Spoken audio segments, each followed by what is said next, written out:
কি অবস্থা সবার? এই লাইট লুট কি ঠিক আছে?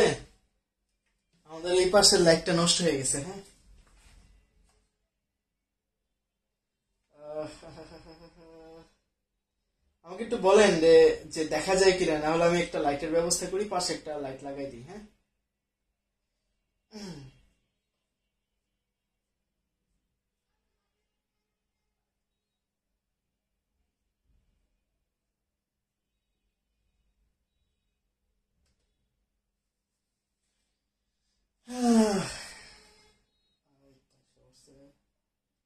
একটু কমেন্টে জানান যে লাইট লুট ঠিক আছে কিনা। ওকে, ঠিক আছে। প্রেজেন্টেশন দিচ্ছেন অনেকে। আচ্ছা, দেন, সমস্যা নেই। হ্যাঁ, সৃষ্টি প্রেজেন্ট, পুষণ পাল, সাদমান কবির। পুষণ পাল, কেমন আছেন ভাই? এই তো আছি। এহ, আমার এত স্টুডেন্ট, এর মধ্যে একমাত্র তুই আমার খোঁজ খবর নাই যে স্যার কেমন আছেন। দেখ, আর কেউ তো নেয় না। আহ, আয় তুই আমার বুকে আয়। তারপর লাইট লাগাই দেন। আচ্ছা, ঠিক আছে। বোর্ড ক্লিয়ার দেখা যায়, বাট আপনাকে কালা কালা লাগে। আচ্ছা, ঠিক আছে। ওকে। আচ্ছা, একটা মিনিট, আমি একটু লাইট লাগাই নিই।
আহ,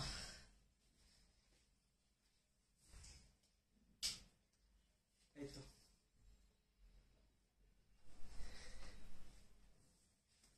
দেখেন লাইট ঠিক আছে কিনা, এবার ঠিক আছে কিনা বলেন। মাই থোবরা is okay.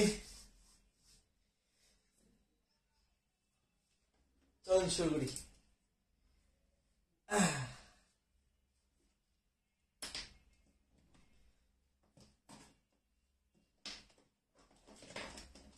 Okay okay okay, fine fine fine, চলেন আজকে আমরা শুরু করব আমাদের এই জুলজি বইয়ের সবচাইতে খতরনাক একটা চ্যাপ্টার, ঘাস ফড়িং।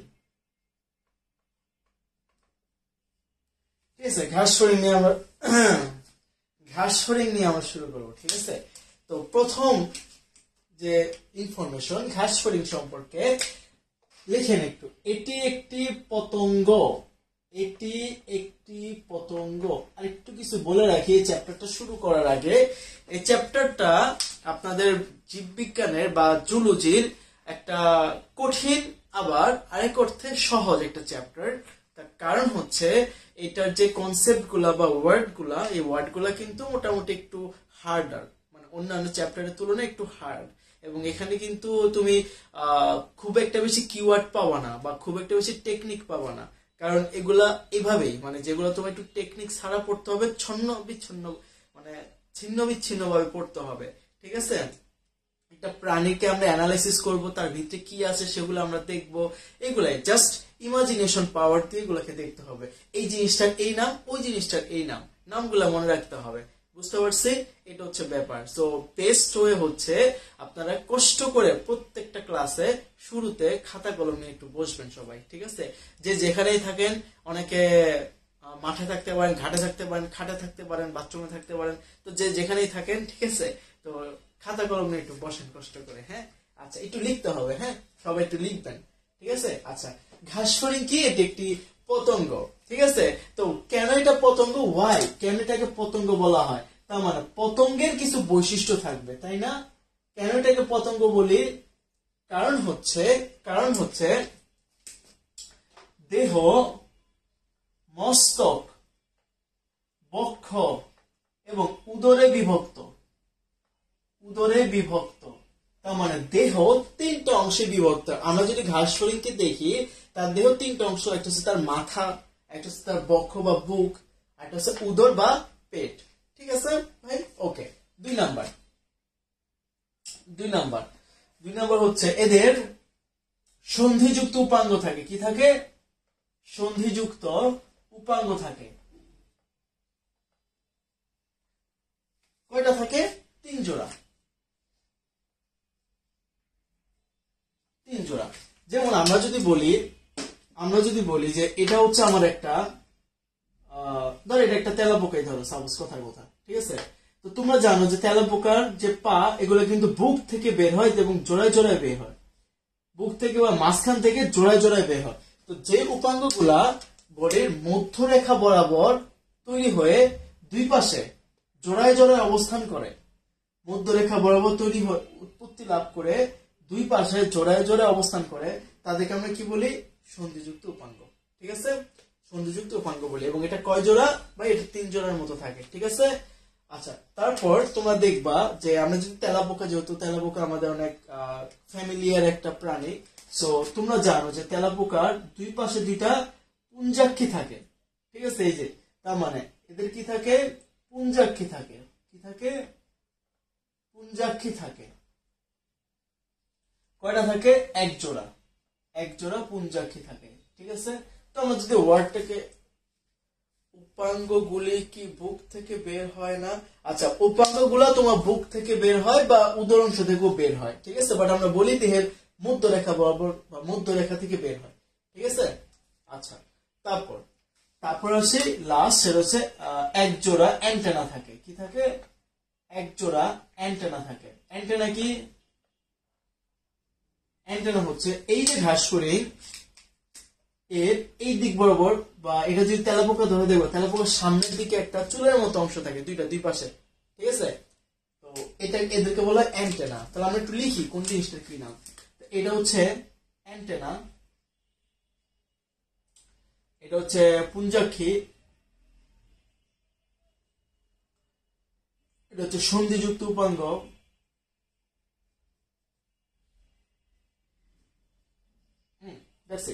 একটা জিনিস শিখাই, যখন আপনি তেলাপোকাকে উল্টা করে রাখবেন তখন দেখবেন তেলাপোকা এখানে কি আছে, এরকম অনেক খণ্ড নিয়ে গঠিত, তাই না? এরকম অনেকগুলো খণ্ড নিয়ে গঠিত। তো এই খণ্ডের যে বিভক্ত করে এটা বলে খণ্ডায়ন। পড়ছেন না প্রথম অধ্যায়? জুলজি প্রথম অধ্যায় তো পড়াইছি খণ্ডায়ন। আর্থ্রোপোডা পরের প্রাণীতে আমরা এই খণ্ডায়ন দেখতে পাই। ঠিক আছে? সো এগুলোকে আমরা কি বলি? খণ্ডায়ন। এবং এক একটা খণ্ড একটি খণ্ডকে আমরা কি বলি? স্ক্লেরাইড বলা হয়। কি বলা হয় ভাই? স্ক্লেরাইড। একটু লিখে রাখেন, এক একটা খণ্ড। তার মানে এটা একটা স্ক্লেরাইড, এটা একটা স্ক্লেরাইড, এটা একটা স্ক্লেরাইড, এটা একটা স্ক্লেরাইড, এরকম কি যতগুলা খণ্ড ততগুলো স্ক্লেরাইড। ঠিক আছে? আচ্ছা, দেখি আপনাদের পুঞ্জাক্ষী কি চোখের এরিয়াটা? হ্যাঁ, পুঞ্জাক্ষী এবং সরলাক্ষী তারা এই দুইটা জিনিসের মাধ্যমে দর্শন ঘটায়। ঠিক আছে? পুঞ্জাক্ষী হচ্ছে এই যে চোখের যে দেখবা সামনের দিকে একটা বৃত্তের মতো, কালো বৃত্তের মতো 2টা পার্ট আছে। তেলাপোকা কি আছে আশেপাশে? দরকার সময় তার তেলাপোকা পাওয়া যাবে না। আচ্ছা চলেন আমি ল্যাপটপ থেকে আপনাদের একটু দেখাই। আমি তাহলে ঘাস হরিণটাকে আপনাদের সামনে দেখাই। দাঁড়ান 1 মিনিট, একটু দেখাই দিই। হ্যাঁ, সবাইকে সামনে দিয়ে দেখাই দিই, বেটার বুঝবেন আপনারা।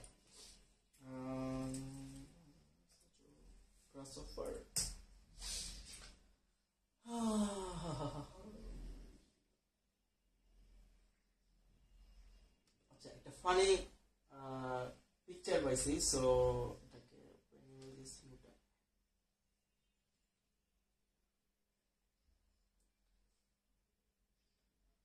দেখেন আমি একটা দিয়ে সব বুঝাই দিতেছি। হ্যাঁ, এই যে দেখেন একটা মজার চিত্র পাইছেন,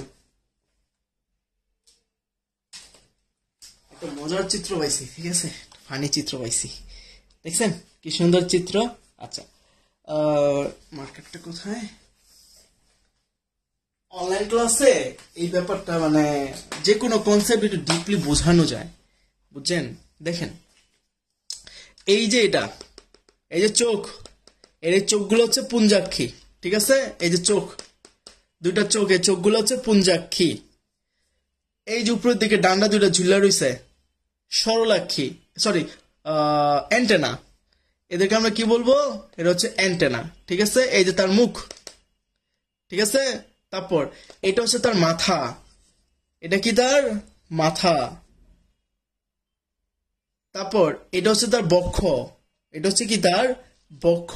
আর এই অংশটা কি? উদর, ঠিক আছে? উদর। দেখেন উদর অংশ অনেকগুলা খণ্ড আছে না? এই যে দেখছেন অনেকগুলা খণ্ড দেখতে পাইতেছেন? এই যে অনেকগুলা খণ্ড আছে, এই এক একটা খণ্ডকে বলা হয় স্ক্লেরাইট। স্ক্লেরাইট, ঠিক আছে?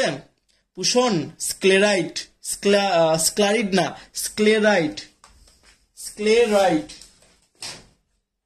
একটু বলেন আমরা এতটুকু বুঝছি কিনা, আমাকে একটু জানান যে আপনারা বুঝছেন। হ্যাঁ, এই যে স্ক্লেরাইট,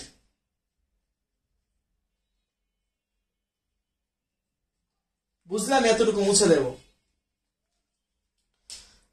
সৃষ্টি কিছু বলবা?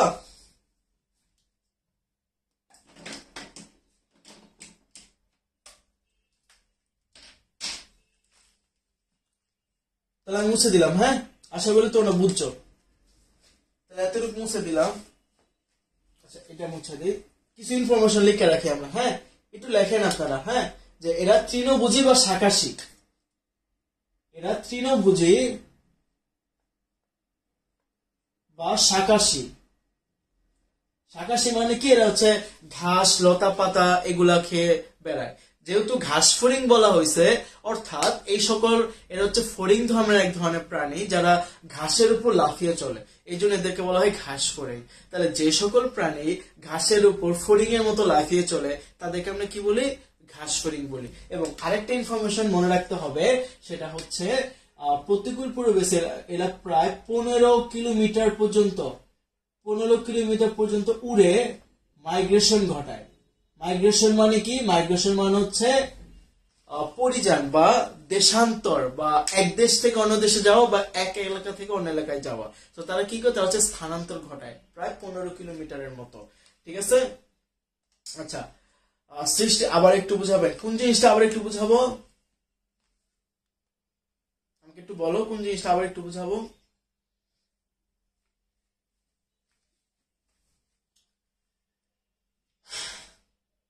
কোনটা আবার বুঝাতে হবে?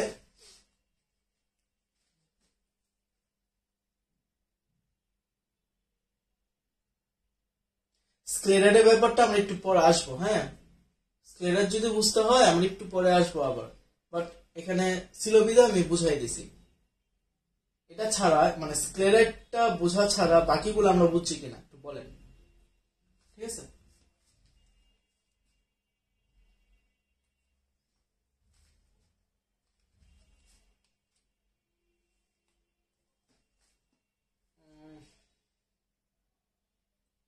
আর কোনো সমস্যা? ক্লিন করে দিলাম। হ্যাঁ,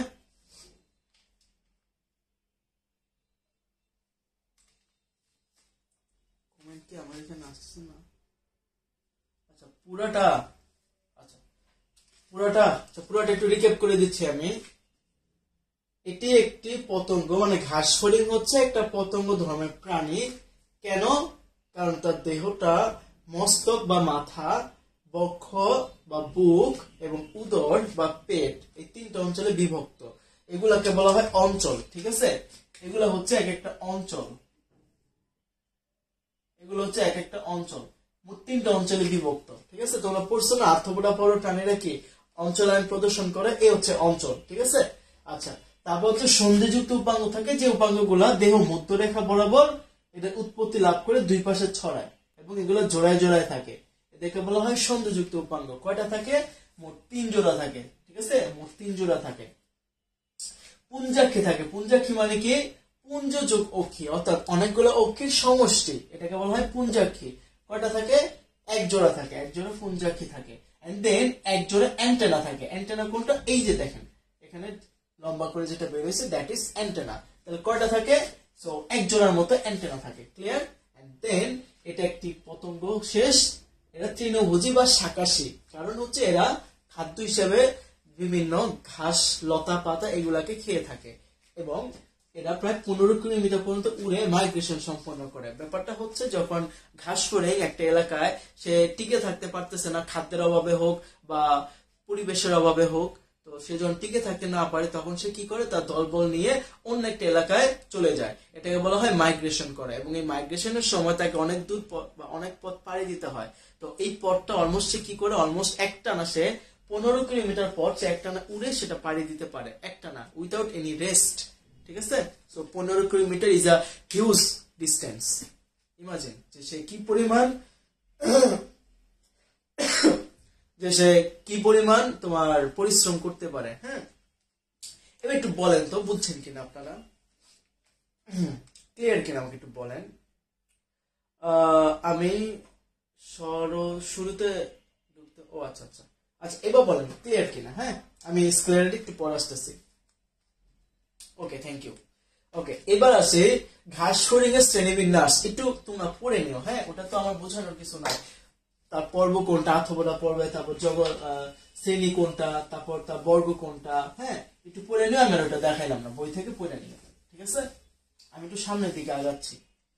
তাহলে তোমরা বাসায় কি করবা, ঘাস ফড়িং এর শ্রেণীবিন্যাসটা একটু পড়ে নিও।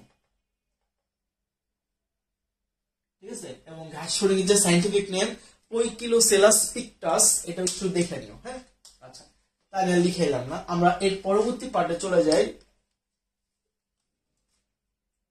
ওইগুলি ফার্স্ট চ্যাপ্টারে পড়াইছেন। হ্যাঁ, ফার্স্ট চ্যাপ্টারে মোটামুটি পড়ানো হয়েছে। তো পইকিলোসেলাস পিকটাস হচ্ছে ঘাস ফড়িং এর সাইন্টিফিক নেম, একটু মাথায় রাখবে। হ্যাঁ, তারপর আমরা চলে যাবো হচ্ছে বাসস্থান। ঘাস ফড়িং এর বাসস্থানে চলে যাব। হ্যাঁ, ঘাস ফড়িং এর বাসস্থান, যেটা কোথায় থাকে, বাসস্থান। ভাই একটু বলেন তো ঘাস ফড়িং এর বাসস্থান কোথায়, একটু কমন সেন্স লাগায় বলেন তো, কেউ পারবেন কিনা? সিম্পল ব্যাপার, যেখানে যেখানে ঘাস ও সবুজ উদ্ভিদ বেশি।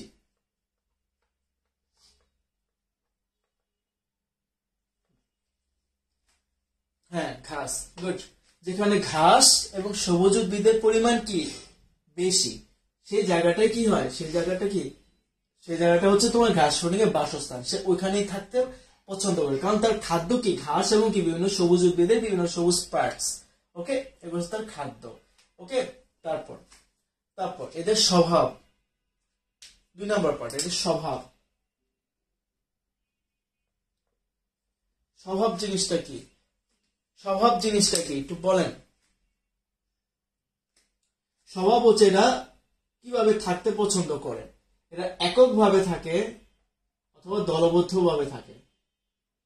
দলবদ্ধভাবে যারা থাকে এদেরকে বলা হয় পঙ্গপাল। কি বলা হয়, পঙ্গপাল। এই ব্যাপারটা কিন্তু কিছুদিন আগে বা এই 1-1.5 বছর আগে এটা অনেক ভাইরাল হয়েছিল, যে পঙ্গপাল বিভিন্ন শস্যের জমি হ্যান তেন এগুলাকে তোমার অ্যাটাক করে পুরা উজাড় করে দিছিল, তাই না? তো পঙ্গপাল, ভাই পঙ্গ কথার মানে কি, ঘাস ফড়িং বা পতঙ্গ। পঙ্গ মানে হচ্ছে পতঙ্গ, আর পাল কথার মানে কি, পাল কথার মানে হচ্ছে তোমার দলবদ্ধ বা একসাথে।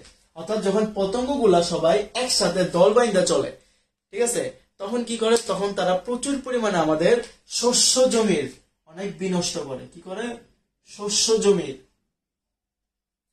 বিনষ্ট করে, বুঝছেন? একসাথে যখন থাকে, ঠিক আছে, একবারে বিশাল একর জমি তারা কি করে নষ্ট করে ফেলে। ঠিক আছে, ওকে, যাই হোক, তো এটা হচ্ছে তাদের স্বভাব। এন্ড দেন আরেকটা তোমরা লিখতে পারো, এটা হচ্ছে দিবাচর প্রাণী। দিবাচর মানে কি, দিবাচর মানে হচ্ছে এরা দিনে দিনে চলাফেরা করে, এই জন্য এরা কি দিবাচর প্রাণী। বুঝতে পারছি? শেষ। তারপর তাদের খাদ্য। এতক্ষণ অনেক কথা বলছি, একটু কয়েকটা খাদ্যের নাম বলেন, বলেন দেখি। এই যে এখানে লিখে দিয়েছি ঘাস, আর বলছেন লতা পাতা, সবুজ উদ্ভিদ, হ্যাঁ, তারপর কি ঘাস লতা পাতা সবুজ উদ্ভিদ, শস্য জমি বিনষ্ট, শস্য খাদ্য শস্য, এগুলোই কি ঘাস ফড়িং এর খাদ্য। বুঝতে পারছি? শেষ। রাতে কেন চলাচল করে না? রাতে কেন চলাচল করে না, তার মানে রাতে চলাচল করে না কারণ হচ্ছে রাতে সে দেখতে পায় না। বুঝতে পারছেন? আপনাদেরকে ঘাস ফড়িং দেখাবো, আপনাদের আছে এটা, ঠিক আছে, যে ঘাস ফড়িং রাতে দেখতে পায় না বা দিনে দেখতে পায়। এটা হচ্ছে একটা বিশেষ,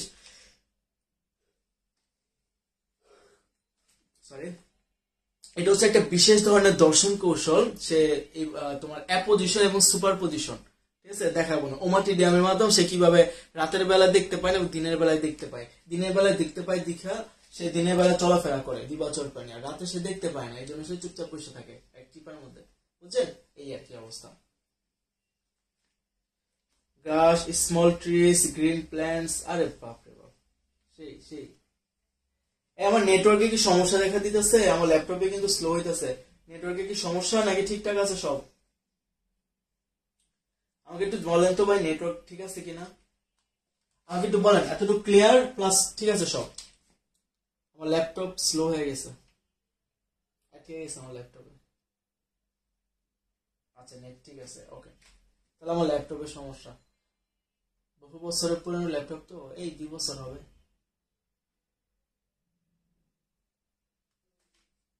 তাহলে আমি ক্লিন করে দিলাম, হ্যাঁ, ওকে। আশা করি আপনারা তুলছেন। তারপর তারপর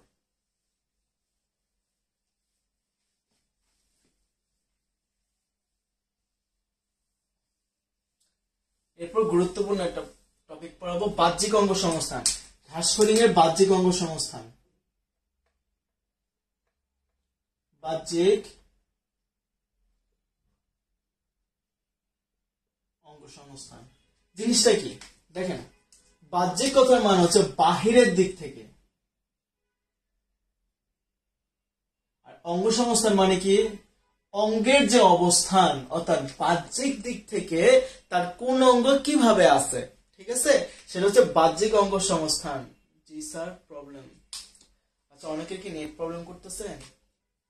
প্রথম ইনফরমেশন লেখেন, বাহ্যিক ভাবে তার আকার আকৃতিগত দিক থেকে আমরা কি দেখতে পাই। আকার এবং আকৃতিগত দিক থেকে আমরা কি দেখতে পাই তার, ঠিক আছে, আকার আকৃতিগত দিক থেকে লেখেন। দেহ লম্বা, দেহ প্রায় লম্বা, প্রায় 8 সেন্টিমিটারের মতো লম্বা দেহ, ঠিক আছে, মানে কাশ্মীরের যে দেহটা এটা প্রায় 8 সেন্টিমিটারের মতো লম্বা, ঠিক আছে। তারপর এ হচ্ছে দ্বিপার্শ্বীয় প্রতিসাম্য। দ্বিপার্শ্বীয় প্রতিসাম্য, ভাই দ্বিপার্শ্বীয় প্রতিসাম্য মানে কি? এটা হচ্ছে প্রাণীকে যখন জাস্ট মধ্যরেখা বরাবর একবার ভাগ করে দুইটা পাশ তৈরি করা যায়। ঘাস ফড়িং এর ক্ষেত্রে আমরা এর মাঝ বরাবর ভাগ করে জাস্ট দুইটা পাশ তৈরি করতে পারি, এই জন্য এটা দ্বিপার্শ্বীয় প্রতিসাম্য। বোটানি প্রথম অধ্যায়ে পড়াইছিলাম। তারপর এটা হচ্ছে মূলত ত্রিস্তরী প্রাণী, ত্রিস্তরী, ভ্রূণীয় ত্রিস্তরী, অর্থাৎ ভ্রূণাবস্থায় এদের একটোডার্ম, মেসোডার্ম এবং এন্ডোডার্ম বিদ্যমান। ক্লিয়ার? এন্ড লাস্ট খন্ডায়ন যুক্ত, একটু লিখি, খন্ডায়ন ও অঞ্চলায়ন যুক্ত, ঠিক আছে ভাই। খন্ডায়ন গুলার নাম কি? খন্ডায়নের নাম কি? ঘাস ফড়িং এর যে খন্ডগুলো, খন্ডগুলোর নাম কি? স্ক্লেরাইট, পড়াইছিলাম না? স্ক্লেরাইট। আর অঞ্চল, অঞ্চল যুক্ত অঞ্চল কোনগুলো? ওই যে মস্তক একটা অঞ্চল, তারপর হচ্ছে তোমার বক্ষ একটা অঞ্চল, উদর একটা অঞ্চল। ভাই ব্যাপারটা ক্লিয়ার কিনা আমাকে একটু জানান। প্রথম অধ্যায়ের সাথে একটু লিঙ্ক আপ করে দিছি আমি, বলেন এতটুকু বুঝছি কিনা আমরা।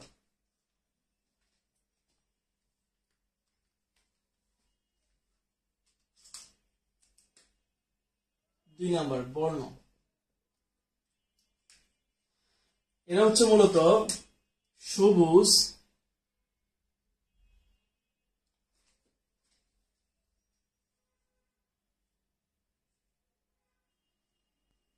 এরা হচ্ছে মূলত সবুজ বা বাদামি বর্ণের।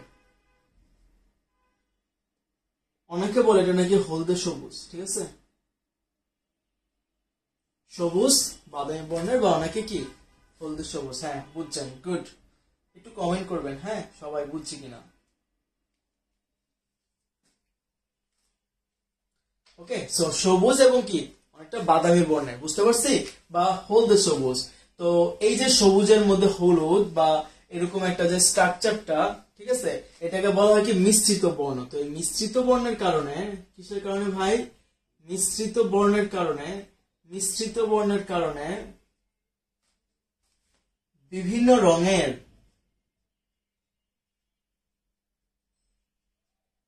মিশ্রিত বর্ণের কারণে বিভিন্ন রঙের ডোরা কাটা দাগ দেখা যায়। ডোরা কাটা দাগ দেখা যায়, যা তার যা তাকে শত্রুদের হাত থেকে রক্ষা করে। বুঝছি?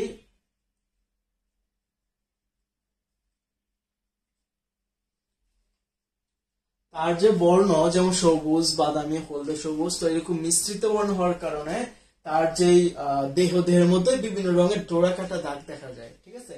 এবং ডোরা কাটা দাগ দেওয়াটা অনেক সময় কি করে? শত্রুর হাত থেকে রক্ষা করে। এবং এই যে ব্যাপারটা, এটা বলা হয় কেমোফ্যাজি। এই প্রক্রিয়াটাকে কি বলা হয়? যে দেহের পরিবর্তনে, মানে দেহের রং পরিবর্তন করে শত্রুদের হাত থেকে বাঁচার যে প্রক্রিয়া, এই প্রক্রিয়াকে কি বলা হয়? কেমো কেমোফ্লাজি। আমি ওয়ার্ডটা একটু এখানে লিখে দিতেছি, কেমো ফ্লাজি, ঠিক আছে, কেমোফ্লাজি। শান্তি নাই, কি হয়েছে? শান্তি নাই কে?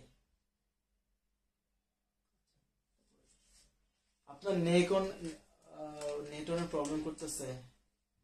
আমার নেট কেন প্রবলেম করতেছে ম্যাডাম?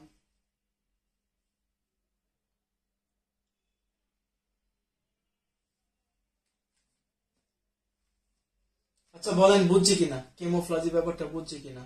সৃষ্টি তাহলে একটা কাজ করে, নেট প্রবলেম করলে ই ক্লাসে যে রেকর্ডেড ক্লাসটা দেখে নিও, ঠিক আছে। অনেক সময় লাইভ ক্লাসে নেটওয়ার্কের প্রবলেম করে, ঠিক আছে। তো একটু কম্প্রোমাইজ করি আমরা।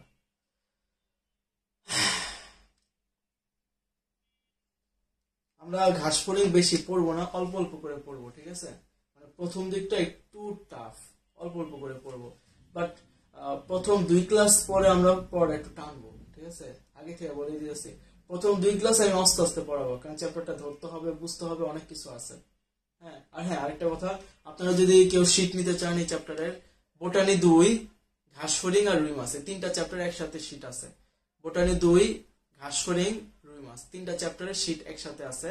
এটা হচ্ছে আপনার 100 টাকা প্রাইস, ঠিক আছে। আপনারা যদি কেউ নেন আমাকে গ্রুপে জানায়েন, আমাকে ইনবক্স করার দরকার নাই, গ্রুপে জানায়েন, তো আমি আপনাদের জন্য বের করে রাখবো। শীট কিন্তু মাত্র কয়টা, আর 2টা না 3টা যেন আছে। তো অফলাইনে যারা আছে তারা নিয়ে যাবে। তো আপনারা যদি চান নিতে, তো সেক্ষেত্রে বলে রাখেন, আমি ব্যবস্থা করে দেবো না, ঠিক আছে। আচ্ছা ভাই, বর্ণটা আবার একটু বুঝাইবেন। আচ্ছা, বর্ণটা তো তোমার ঘাস ফড়িং এ সবুজ বর্ণ বা বাদামি বর্ণ বা হলুদ সবুজ বর্ণ সে কালার প্রদর্শন করে। তো কি হয়, নর্মালি গাছ যেগুলো আছে, গাছের যে পাতা তোমার অনেকটা বাদামি বর্ণ ধারণ করে বা হলুদ সবুজ বর্ণ ধারণ করে, তাই না?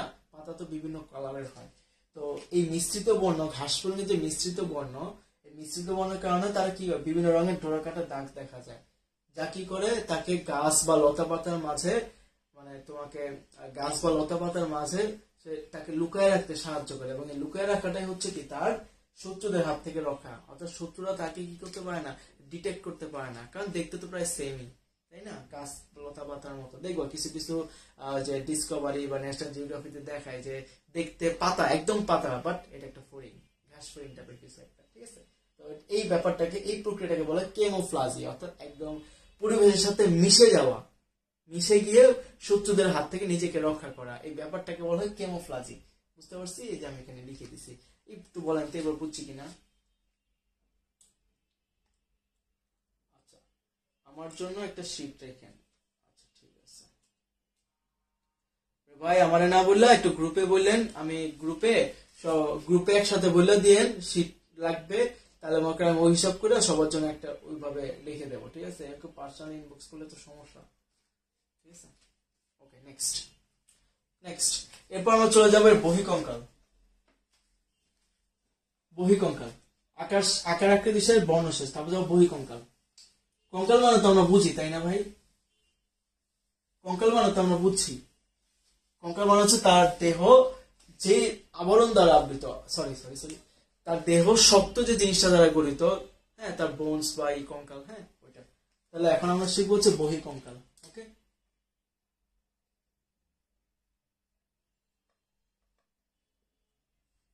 বহিঃকঙ্কাল লেখেন, বহিঃকঙ্কাল কাইটিন নির্মিত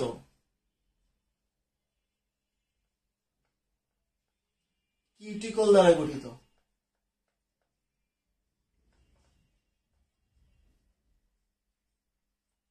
ভাই বুঝছি না, না বুঝিনি, চলো একটু আমরা অ্যানালাইসিস করি।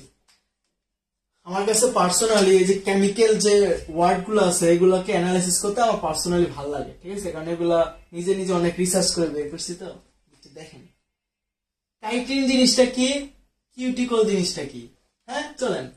কত কাইটিন, কত কার্বোহাইড্রেট?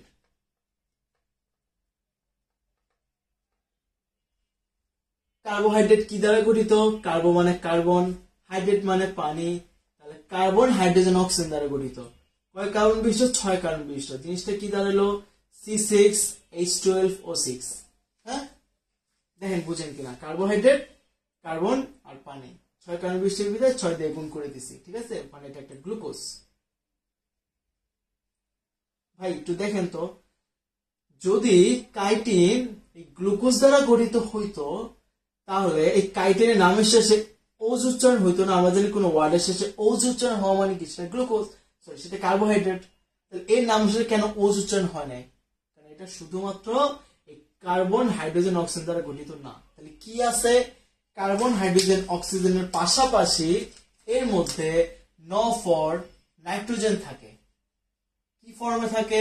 NH2 ফর্মে, মানে অ্যামিন রূপে থাকে। তাহলে কাইটিনের গাঠনিক উপাদান কি কি? কাইটিনের গাঠনিক উপাদান হচ্ছে আমরা কার্বোহাইড্রেট থেকে পাইলাম গ্লুকোজ, আর ন4 নাইট্রোজেন, নাইট্রোজেন থেকে পাইলাম অ্যামিন। তো গ্লুকোজ যোগ অ্যামিন, এটা বলা হয় গ্লুকোসামিন। গ্লুকোসামিন, ঠিক আছে, গ্লুকোসামিন, গ্লুকোসামিন। তার মানে গ্লুকোজ এবং অ্যামিন মিলে তৈরি করে কি? গ্লুকোসামিন। এই অনেকগুলা গ্লুকোসামিন একটা পর একটা যুক্ত হয়ে এই কাইটিন তৈরি করে, ঠিক আছে। তাহলে গ্লুকোসামিনটা হচ্ছে কি? মনোমার, আর এটা গ্লুকোসামিনের পলিমার হচ্ছে কি ভাই? কাইটিন, ঠিক আছে। কিউটিকল জিনিসটা কি দেখেন, লফর, এটা এক ধরনের লিপিড ধর্মী পদার্থ। কি? লিপিড ধর্মী। কেন লিপিড ধর্মী হইতে হয়? তার কারণ হচ্ছে পানি। এই লিপিড ধর্মী হয়, পানি কি করতে পারে না? আদান প্রদান করতে পারে না।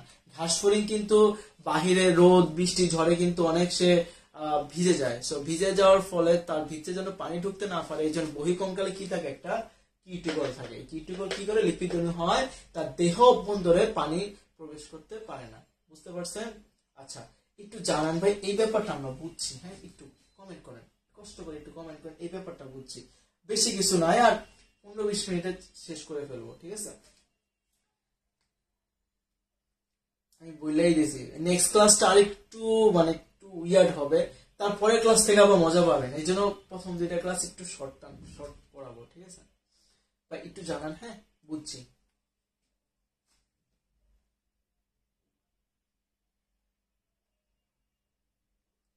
বলেন বুঝছি।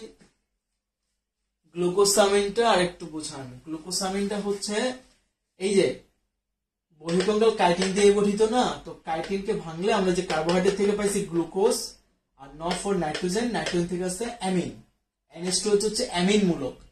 তার মানে এই কাইটিনের ভিতরে কি থাকে? গ্লুকোজ আর অ্যামিন থাকে। গ্লুকোজ আর অ্যামিন মিলে কি হয়? গ্লুকোসামিন। তার মানে কাইটিনটা হচ্ছে গ্লুকোসামিনের পলিমার, অর্থাৎ অনেকগুলো গ্লুকোসামিন একটা পর একটা যুক্ত হয়ে কাইটিন তৈরি করে। বুঝছেন? ওকে ওকে, এবার আসেন একটু লেখেন, হাইপোডার্মিস,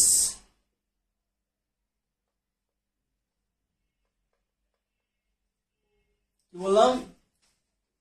হাইপোডার্মিস কর্তৃক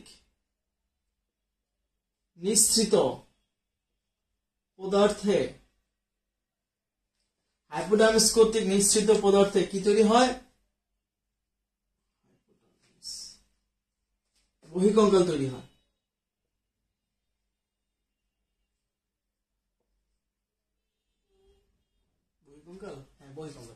বহিঃকঙ্কাল তৈরি হয়, ঠিক আছে, বহিঃকঙ্কাল। তার মানে হাইপোডার্মিস কর্তৃক নিঃসৃত পদার্থে কি তৈরি হয়? বহিঃকঙ্কাল তৈরি হয়। দেখেন একটু খেয়াল করেন। হাইপো কথার মানে কি ভাই? নিচে। কার নিচে? ডার্মিসের নিচে। ডার্মিস মানে কি? ত্বক। অর্থাৎ তার যে নিজস্ব ত্বক আছে, এই ত্বকীয় স্তরের নিচে একটা স্তর আছে, এর নাম হচ্ছে হাইপোডার্মিস। এই হাইপোডার্মিস স্তর থেকে বিভিন্ন রস নিঃসৃত হয়, যা বহিঃকঙ্কাল তৈরি করে। এই যে বহিঃকঙ্কাল, কাইটিন, কিউটিকল এগুলো তৈরি করে, ঠিক আছে। তারপর এটা মুছে দিতে হবে। মুছে দিলাম, হ্যাঁ।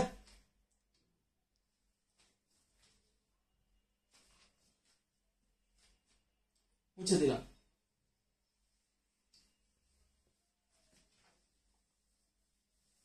তারপর লেখেন, দেহ কতগুলো খণ্ডকে বিভক্ত? বহিঃকঙ্কালের মধ্যে, ঠিক আছে। দেহ কতগুলো খণ্ডকে বিভক্ত? এই খণ্ডগুলোকে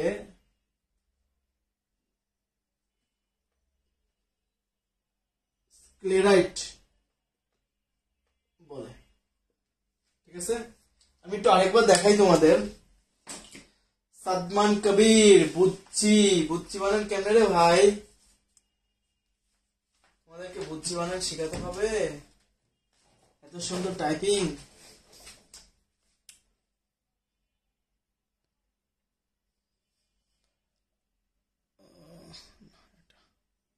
এই যে দেখেন,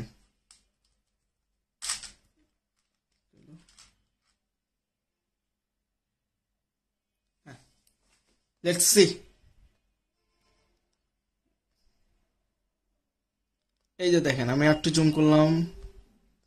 এই যে তার যে দেহের মধ্যে দেখছেন, এই যে খণ্ডগুলা, এই যে খণ্ডগুলা দেখছেন, এই যে খণ্ডগুলা এখানে দেখছেন, এই এক একটা খণ্ডকে স্ক্লেরাইট বলে। তাহলে এটা একটা স্ক্লেরাইট, এটা একটা স্ক্লেরাইট, এটা একটা স্ক্লেরাইট, বুঝছেন? এটা একটা স্ক্লেরাইট, এটা একটা স্ক্লেরাইট, এটা একটা স্ক্লেরাইট, হ্যাঁ।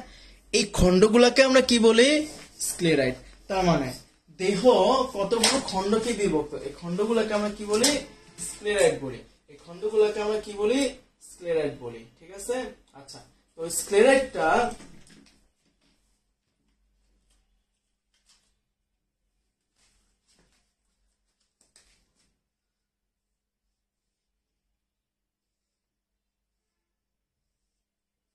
তিনটা অংশ, ঠিক আছে।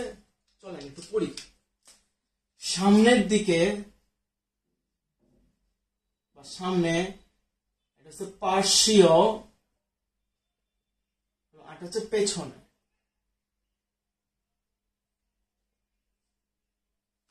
কয়টা খণ্ড থাকে? আচ্ছা, কয়টা খণ্ড থাকে? এই খণ্ডগুলা কিন্তু এক এক প্রজাতির ক্ষেত্রে এক এক রকম। নর্মালি 12 থেকে 13টার মতো থাকে, ঠিক আছে, বাট প্রজাতি ভেদে আলাদা হয়, ঠিক আছে। সামনের যে খণ্ডক, সামনের খণ্ডক মানে খণ্ডকের সামনের অংশকে আমরা বলি স্টার্নাম। খণ্ডকের সামনের অংশকে আমরা কি বলি? স্টার্নাম বলি। পার্শ্বীয় অংশকে আমরা কি বলি? প্লিউরন। প্লিউরন, একটু লেখো ভাই, আমি বলতেছি, হ্যাঁ। আর পেছনের অংশকে আমরা বলি টার্গাম। অর্থাৎ আমি যদি আচ্ছা ধরো, এই হচ্ছে একটা ঘাস শরীর, এভাবে আছে, সেইভাবে চলে। এটা তার মাথা, এটা তার বক্ষ, এটা তার উদর, হ্যাঁ। তো আমি এখান থেকে একটা খণ্ড এখানে খুলে আনলাম, ঠিক আছে। ধরো এইভাবে আছে, তো এখান থেকে আমি একটা খণ্ড এইভাবে খুলে আনলাম। এটা হচ্ছে একটা ঘাস ফড়িং খণ্ড। তাহলে এটা কি? সামনের অংশ ঘাস ফড়িং এর, ঘাস ফড়িং এর সামনের অংশ। এটা কি? পার্শ্বীয় অংশ, এই দুইটা। আর এটা কি? পেছনের অংশ, বুঝছি। তাহলে ঘাস ফড়িং এর যে খণ্ডক, এই খণ্ডকের মাথার দিকের যে অংশ, খণ্ডকের মাথার দিকের যে অংশ, দ্যাট ইজ স্টার্নাম। তাহলে এই অংশটাকে আমরা কি বলবো? স্টার্নাম বলবো। পেছনের দিকে যে অংশ পিছিয়ে যেতে থাকে এটা হচ্ছে টারগাম, আর পাশের দিকে যে অংশ, পাশের দিকে দুই পাশ প্লিউরন বলা হয়। তাহলে এই দুই পাশ প্লিউরন, সামনে হচ্ছে কি স্টারনাম, পেছনে হচ্ছে কি টারগাম। ভাই বলেন বুঝছি কিনা? প্রশ্ন আসছে ঘাস ফড়িং যেহেতু 3 স্তরী সেহেতু এদের তো মেসোগ্লিয়ার নাই না। হ্যাঁ না, মেসোগ্লিয়ার নাই, এদের মেসোগ্লিয়ার পরিবর্তে মেসোডার্ম থাকে। ঠিক আছে, মেসোডার্ম যে 3টা স্তর যেহেতু। একটু বলেন ভাই বুঝছি, হ্যাঁ স্ক্লেরাইড ব্যাপারটা বুঝছি, এটা বোঝাটা অনেক জরুরি।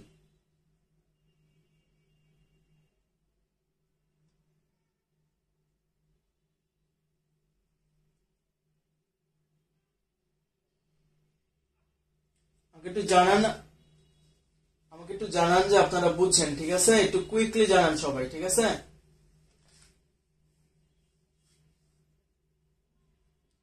আবার একটু বুঝাবো। ওকে ঠিক আছে, একটু দেখেন, হ্যাঁ একটু মনোযোগ দেন। দেখেন এটা হচ্ছে ঘাস ফড়িং। ঘাস ফড়িং এ আমার কাছে আর কি ছোট কিছু আছে, ছোট আছে, পেন ড্রাইভ আছে। ঠিক আছে, ছোট্ট পেন ড্রাইভ আছে। ওকে চলেন এটা দিয়ে বুঝে।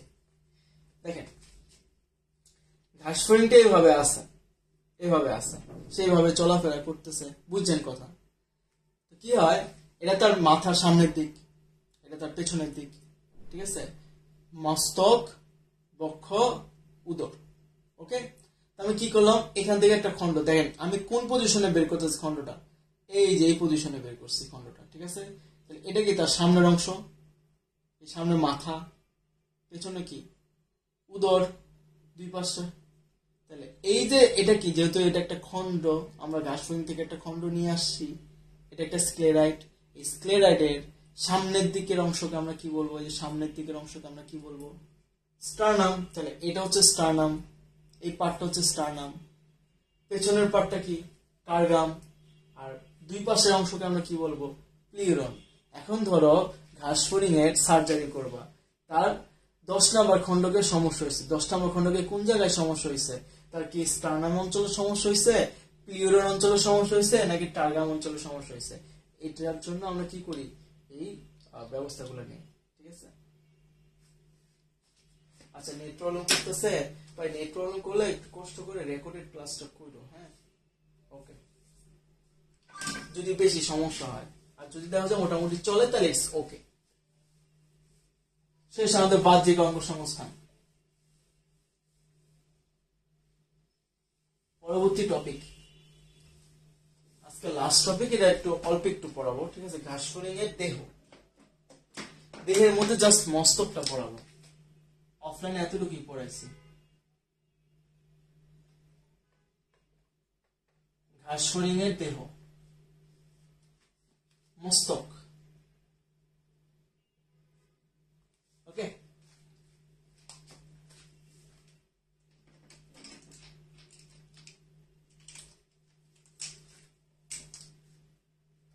একটা জিনিস আঁকি। হ্যাঁ ওকে, 2টা মিনিট সময় দিও, আমি একটু আঁকি।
কেউ কমেন্ট করতেছ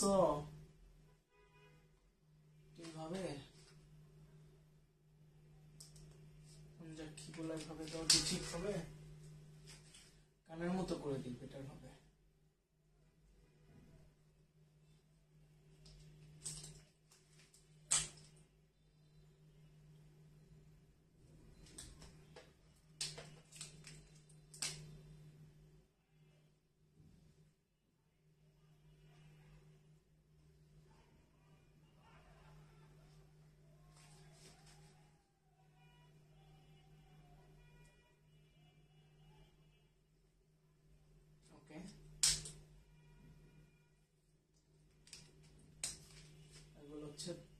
পুঞ্জাক্ষী।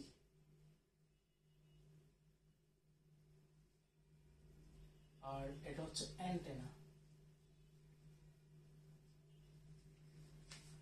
আর দুই পাশ দিয়ে কালি দিয়ে এইভাবে একটা স্ট্রাকচার নামে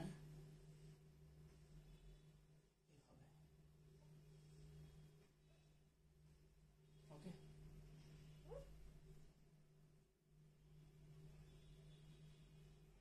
এটার নাম হচ্ছে তোমার জেনা।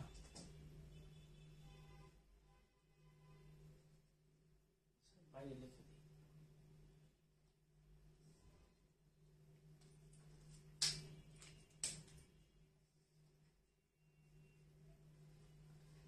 লাস্ট হচ্ছে একবারে নিচের দিকে থাকে, সেটা হচ্ছে এটা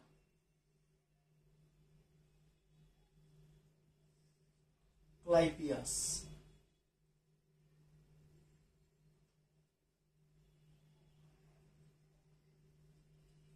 এর নাম কি ভাই? ক্লাইপিয়াস। ঠিক আছে, লাস্ট এখানে কিছু মুখপাঙ্গ থাকে।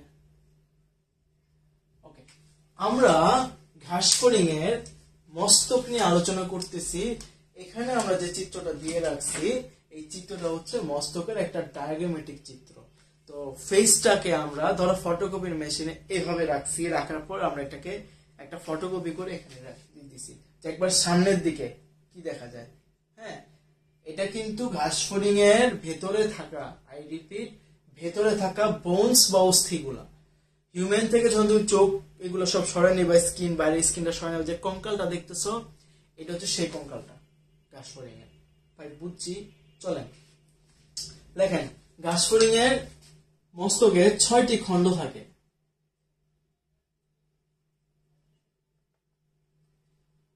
কি কি? ভার্টেক্স, দেখছেন নামগুলা? এই যে ভার্টেক্স, তারপর হচ্ছে ফ্রন্স, তারপর ক্লাইপিয়াস, লাস্ট হচ্ছে জেনা। তাহলে ভাই এখানে কয় রকমের? 4 রকমের। তাহলে একটু লেখেন, 4 রকমের 6টি খণ্ড থাকে। তাই ঘাসফড়িং এর মস্তকে 4 রকমের 6টা খণ্ড থাকে। এই যে এই যে এই যে এই যে ক্লাইপিয়াস কিন্তু পেছনের দিকে একটা আছে, অর্থাৎ ক্লাইপিয়াস কিন্তু 2টা। হ্যাঁ, আচ্ছা, তাহলে ভার্টেক্স, জেনা 2টা, ফ্রন্স একটা, ক্লাইপিয়াস কয়টা? 2টা। সো এই হচ্ছে মোট কয়টা? 4 ধরনের 6টা খণ্ডক আছে। ঠিক আছে। 2 নাম্বার লেখেন, মস্তক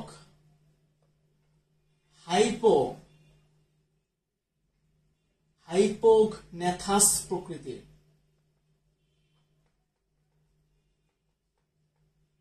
কি ভাই?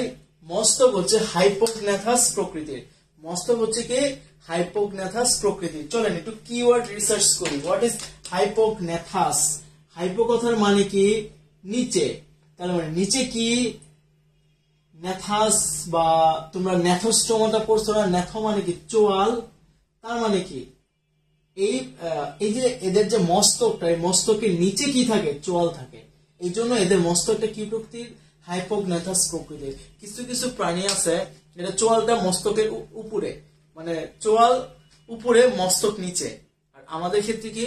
মস্তক উপরে চোয়াল নিচে। সো আমরা হিউম্যানরাও কিন্তু কি এই হাইপোগন্যাথাস প্রকৃতি, মানে আমাদের ব্রেনটা হচ্ছে বা আমাদের ক্রেনিয়ামটা হচ্ছে, ক্রেনিয়াম হচ্ছে টোটাল মুখমণ্ডলে যে অস্থিটা আছে ক্রেনিয়াম, এই টোটাল ক্রেনিয়ামটা হচ্ছে কি হাইপোগন্যাথাস প্রকৃতি।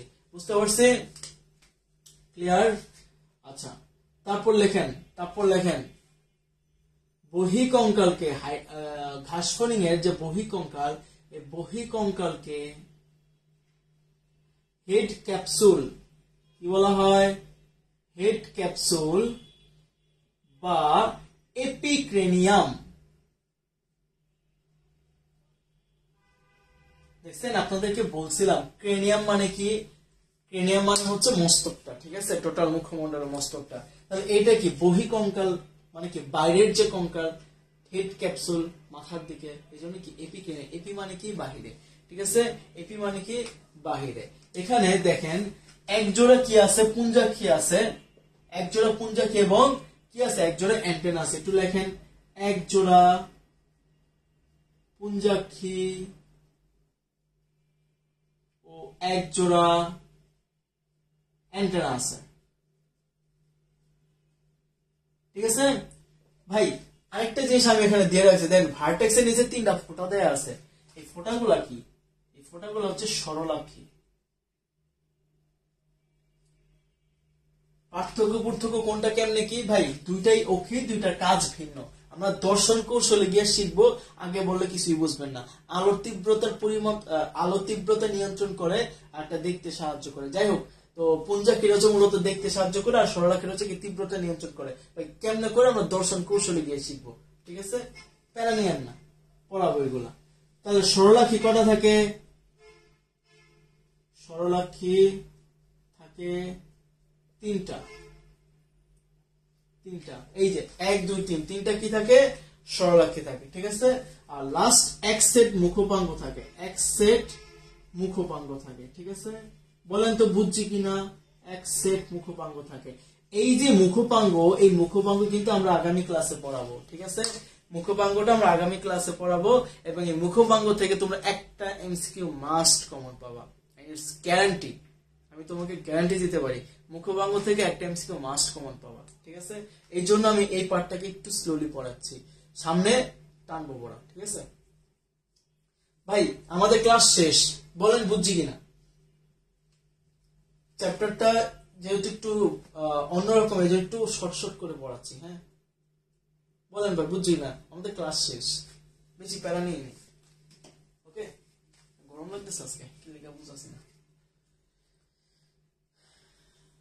সবাই একটু জানান তো ভাই বুঝছি কিনা, যারা যারা একটু ক্লাসে আছেন একটু কমেন্ট করেন বুঝছি। আর যদি সমস্যা থাকে তাইলেও বলেন, আমি আবার বুঝাই দিতেছি। আর যদি সমস্যা থাকে তাহলে একটু প্রেজেন্টেশন দিয়ে দেন। হ্যাঁ,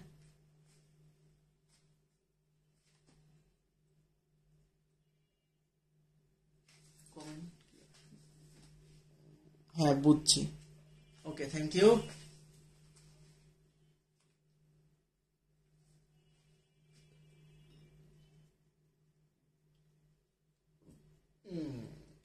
আর কেউ নাই ক্লাসে?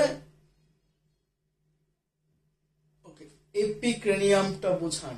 ওকে ওকে ওকে, এপিক্রেনিয়ামটা হচ্ছে মস্তকের যে বহিকঙ্কালটা আছে, আমরা কিন্তু মস্তকের বহিকঙ্কাল বা বাইরের কঙ্কালটা বলতেছি, এই কঙ্কালটার নাম হচ্ছে হেড ক্যাপসুল। এই যে বাহিরের দিকে একটা আছে, তোমার একটা কঙ্কাল আছে, একটা আবরণ আছে, এটা বলে হেড ক্যাপসুল বা এপিক্রেনিয়াম। বুঝতে পারছি? এটা তো এখানেই শেষ না, এগুলো তো একটা আবরণ দ্বারা আবৃত হয়, তাই না? তো এটা বলা হয় এপিক্রেনিয়াম। কুশন, শারমি, তাহসিন বিনতে আজম, হামজা। ওকে,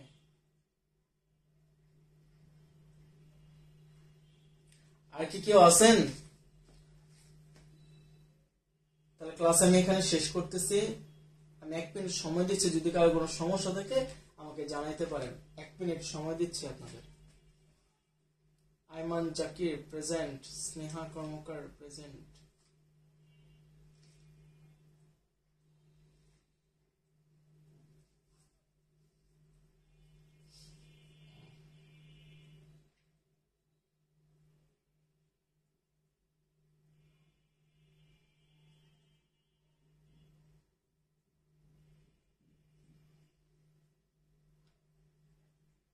যাই হোক, ওকে ঠিক আছে, তাহলে হোপসো মোটামুটি আমাদের সবার এটা ক্লিয়ার।